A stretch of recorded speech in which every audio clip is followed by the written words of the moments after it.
안녕하세요. 혹시 매일 반복되는 내 일이 그냥 먹고 살기 위한 거라고만 생각하셨나요? 만약 그 일이 사실은 엄청난 소명일 수 있다면 어떨까요? 이 생각 하나가 우리 일에 대한 관점을 완전히 뒤집어 놨는데요. 오늘 그 얘기를 좀 해볼까 합니다. 자, 그럼 바로 본론으로 들어가서 제가 질문 하나 던져볼게요. 의사의 일이 청소부의 일보다 더 가치 있을까요?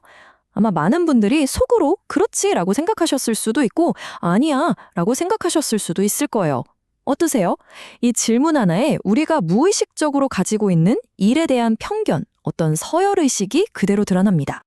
그래서 첫 번째로 우리가 왜 이렇게 직업의 등급을 매기는지 그 보이지 않는 계층 구조에 대해 한번 파헤쳐 보겠습니다. 네. 화면에 보시는 것처럼요. 한쪽은 뭔가 거룩해 보이는 일, 다른 한쪽은 그냥 평범한, 세속적인 일. 이런 구분 굉장히 익숙하죠. 이게 사실 굉장히 오래된 생각이에요. 거슬러 올라가면 중세교에서부터 시작됐거든요. 성직자와 평신도를 딱 나눠서 영적인 계급을 만들고 그중에서도 사제직을 최고의 부르심이라고 여겼던 거죠. 근데 진짜 놀라운 건 이런 생각이 500년도 더 지난 오늘날에도 심지어 개신교 안에도 여전히 남아있다는 거예요. 목사나 선교사 같은 분들만 소명을 받은 거고 나머지 우리들은 그냥 직업을 가진 거라고 생각하는 거죠. 바로 이게 우리 삶에 불필요한 분리를 만들어내는 겁니다. 그런데 말이죠. 이 견고해 보이던 계급 구조를 그냥 박살내버린 정말 혁명적인 사건이 있었습니다. 바로 종교개혁이죠. 자, 두 번째 파트에서 그 위대한 발상을 한번 들여다보겠습니다. 16세기에 들어서면서 마르틴 루터나 장칼뱅 같은 인물들이 등장합니다. 그리고 이 사람들이 잠깐만, 뭔가 잘못됐잖아 하면서 일에 대한 완전히 새로운 판을 짜기 시작한 거죠. 특히 마르틴 루터의 이 말은 정말 파격적이었어요. 한번 보세요. 구두 만드는 사람, 대장장이, 농부가 사제나 주교랑 똑같다니 당시로서는 상상도 못할 말이었겠죠. 이 한 문장에 모든 게 담겨 있습니다. 이게 바로 그 유명한 만인 제사장직이라는 교리입니다. 말이 좀 어렵죠. 쉽게 말해서 이제 특별한 사람만 하나님께 나아가는 게 아니라 우리 모두가 예수님을 통해서 하나님과 바로 다이렉트로 연결된다는 거예요. 그러니까 우리 한 사람 한 사람이 다 제사장이라는 거죠. 삶의 모든 자리에서요. 그럼 이런 생각이 그냥 나온 걸까요? 아니죠. 성경에 아주 깊이 뿌리를 두고 있습니다. 핵심은 이거예요. 예수님이 우리의 유일한 대제사장이 되셔서 우리를 제사장 나라로 삼으셨다는 거죠.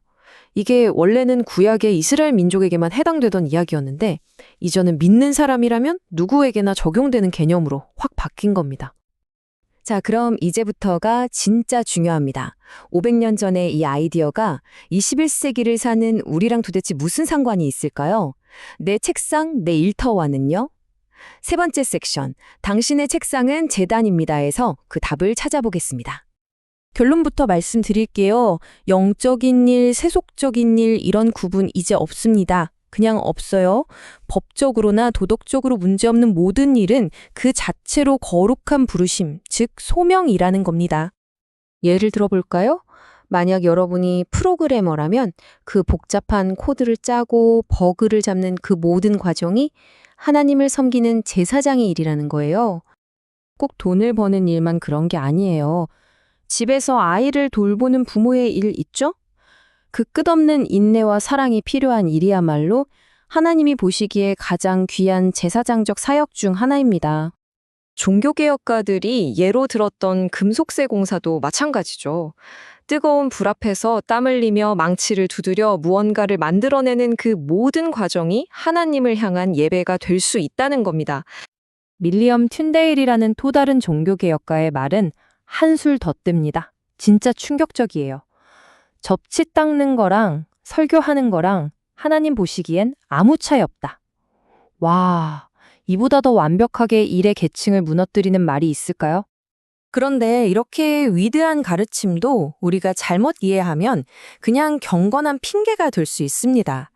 자, 네 번째 파트에서는 우리가 정말 빠지기 쉬운 네 가지 함정에 대해서 한번 짚어볼게요. 네, 바로 이 네 가지입니다. 주일만을 위해 일하는 것, 전도만을 위해 일하는 것, 다른 부르심만 멍하니 기다리는 것, 그리고 일을 저주라고 생각해버리는 것, 하나씩 볼까요? 첫 번째 함정, 바로 주일용 신앙입니다. 교회에서는 천사인데 월요일 아침 직장에만 가면 악마로 변하는 거죠. 집에서도 마찬가지고요.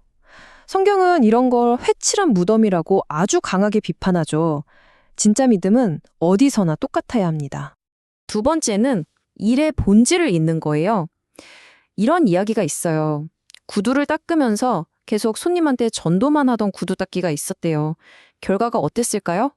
손님 다 끊겼죠. 왜냐? 구두를 제대로 안 닦았으니까요. 우리가 보여줘야 할 진짜 증거는 말보다도 내게 맡겨진 일을 완벽하게 해내는 그 성실함 자체에 있습니다.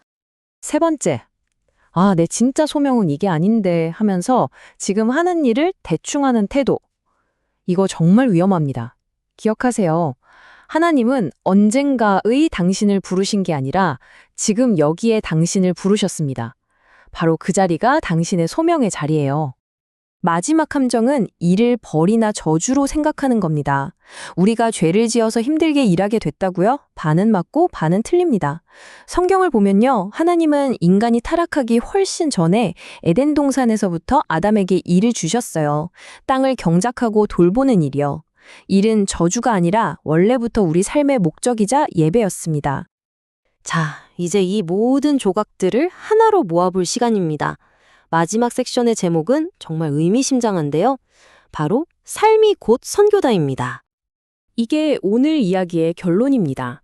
여러분의 직장, 여러분의 주방, 여러분의 컴퓨터 앞, 그곳은 단순히 돈을 벌기 위한 장소가 아니라는 겁니다.